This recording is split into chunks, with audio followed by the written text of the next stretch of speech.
Pertama, untuk yang kredit UMKM yang ada di BPR, perbankan, dan perusahaan pembiayaan. Yang di BPR itu tercatat 1,62 juta debitur. Yang di perbankan itu 20,02 juta debitur. Dan di perusahaan pembiayaan ini termasuk mereka yang membeli kredit modal kredit motor roda 2 itu ada 6,76 juta debitur. Jadi untuk para peminjam mikro kecil ini yang kreditnya di bawah 500 juta, ya, mereka pinjam di BPR atau di perbankan dan perusahaan pembiayaan yang pinjamannya di bawah 500 juta, ini setara dengan KUR. Itu ada tadi jumlahnya, jadi sekitar 28,3 rekening atau nasabah tadi. Mereka mendapatkan fasilitas 3 bulan pertama bunganya dibayarkan oleh pemerintah sebesar 6%, dan 3 bulan selanjutnya bunga yang ditanggung pemerintah 3%. Jadi dalam hal ini pemerintah memberi subsidi bunga selama 6 bulan, yaitu 3 bulan pertama 6%, sebagian dari bunganya ditanggung pemerintah, dan untuk 3 bulan selanjutnya 3%. Untuk yang pinjamannya antara 500 juta sampai 10 miliar, maka bantuan pemerintah dalam hal mereka melakukan restrukturisasi adalah 3 bulan pertama bantuan bunga 3%, dan 3 bulan kedua bantuan bunganya 2%. Ini adalah para debitur atau peminjam untuk usaha kecil menengah yang sampai tadi kreditnya sampai dengan 500 juta dengan skema yang tadi subsidinya, dan untuk yang kredit menengah di mana kreditnya antara 500 juta hingga 10 miliar.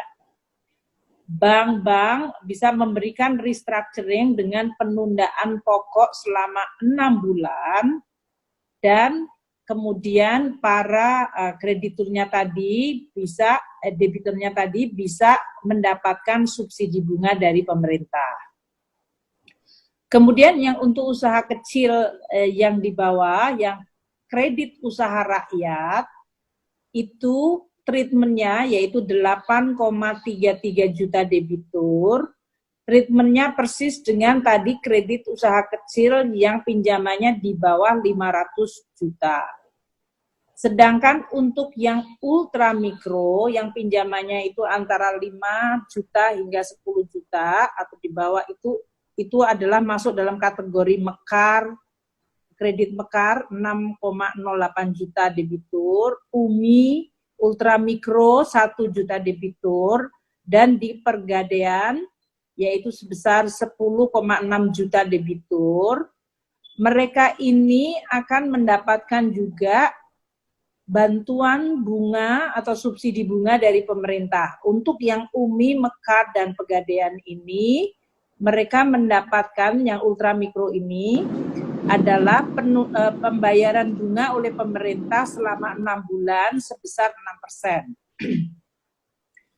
Nah, total kredit yang akan direstrukturisasi, yang akan ditunda pokoknya adalah sebesar 105,7 triliun. Penundaannya ya, ini yang untuk KUR, UMI, mekar, dan pegadaian. Sedangkan yang untuk BPR, perbankan, dan perusahaan pembiayaan, total penundaan angsuran diperkirakan sebesar 165,48 triliun. Dengan demikian, total dari keduanya itu penundaan angsuran akan mencapai 270 atau 271 triliunan, ya, 271 triliun dari total angsuran yang ditunda selama 6 bulan ini.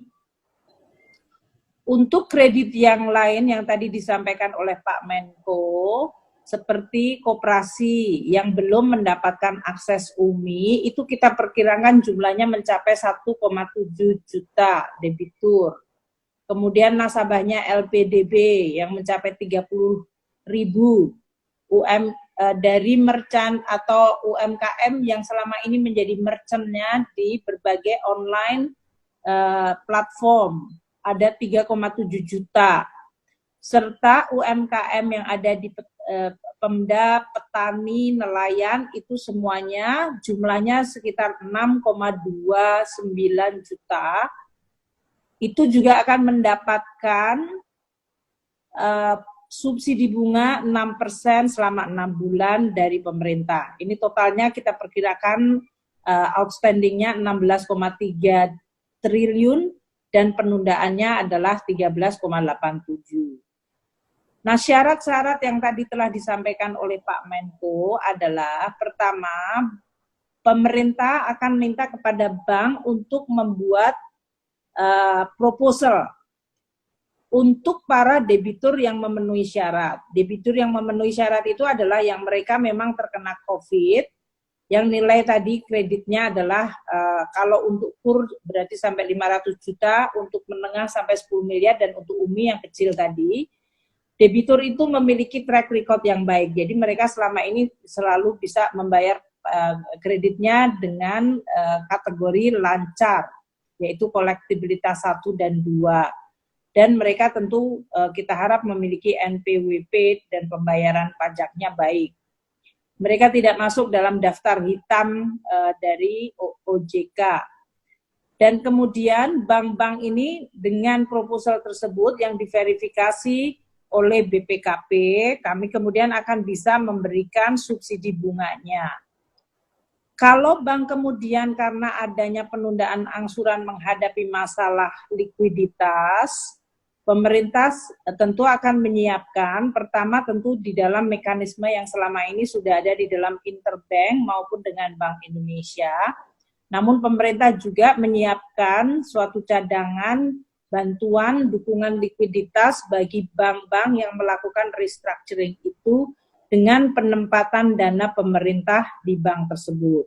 Yang ini semuanya nanti akan diatur di dalam PP yang tadi Bapak Presiden minta supaya diselesaikan dalam minggu ini, sehingga bisa kita segera melakukan program ini kepada masyarakat melalui tadi perbankan dan lembaga keuangan BPR, dan bahkan melalui lembaga UMI dan lembaga PMN serta BAV dan Pegadaian.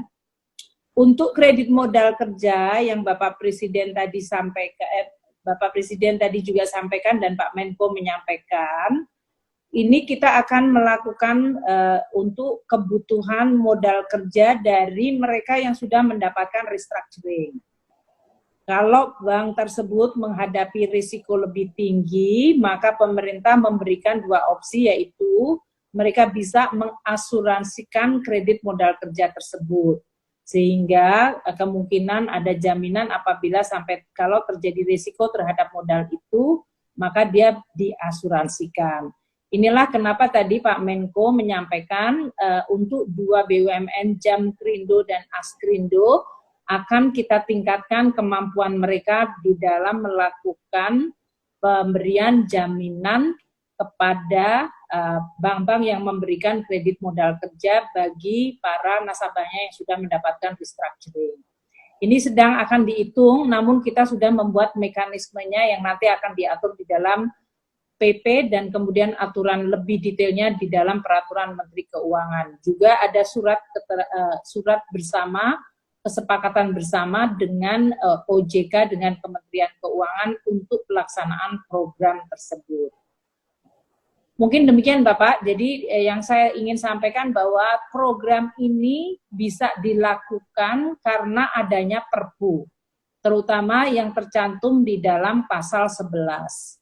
Jadi ini adalah melaksanakan program yang diamanatkan di dalam Perpu, di mana pemerintah melakukan langkah untuk menjaga dan mempertahankan kemampuan ekonomi dari para pelaku usaha, melalui tadi penempatan dana, melalui penjaminan, melalui PMN, dan melalui investasi. Ini adalah pelaksanaan dari Perpu tersebut.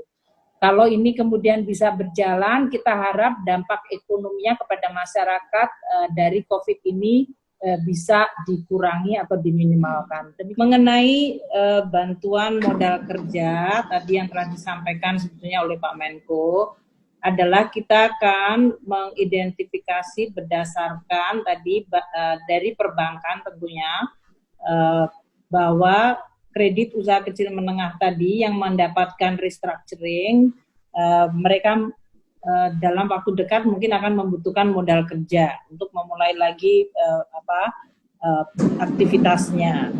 Ini jumlah estimasi berapa kebutuhannya, tentu kita lihat berdasarkan total outstanding kreditnya dan kemungkinan berapa banyak mereka akan memulai kebutuhan untuk modal kerja yang barunya. Ini yang sedang kita hitung bersama-sama nanti dengan OJK dari sisi profil kreditnya dari UMKM tersebut.